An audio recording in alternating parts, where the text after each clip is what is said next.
வணக்கம். நேபாளத்தில் ஏற்பட்டுள்ள அந்த வெள்ளப்பெருக்கு திடீரென்று வந்ததின் காரணம் என்னவென்றால், ஆறுகளை குறுகியதனால்தான்.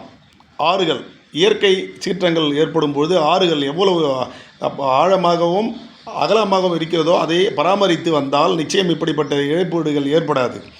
ஆற்றை ஒட்டி நீரோடைகளை ஒட்டி கட்டும் வீடுகள் அனுமதிக்கப்பட்டதினால்தான் ஏற்பட்ட விபரீதம் இது.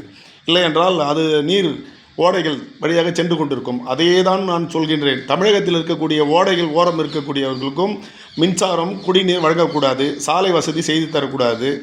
இப்படி நீர் நிலைகளை ஆக்கிரமிப்பு செய்த இடங்களை கண்டறிந்து விஓக்கள், கிராம நிர்வாக அலுவலர்கள் உடனடியாக அரசுக்கு தெரியப்படுத்த வேண்டும். அரசு இது குறித்து நடவடிக்கை எடுக்க வேண்டும். நீர் ஓடைகளில் எந்த காரணத்திற்கொண்டும் அளவீடு செய்து இதனுடைய கால்வாய் இவ்வளவு அகலம் என்ற ரெக்கார்டுகளை ஒவ்வொரு குடிமகனுக்கும் தெரிந்திருக்க வேண்டும். ஏரிகள் ஆக்கிரமிப்பு இப்படி செய்வதனால்தான் இயற்கை சீற்றங்கள் ஏற்படுகிறது. நன்றி, வணக்கம்.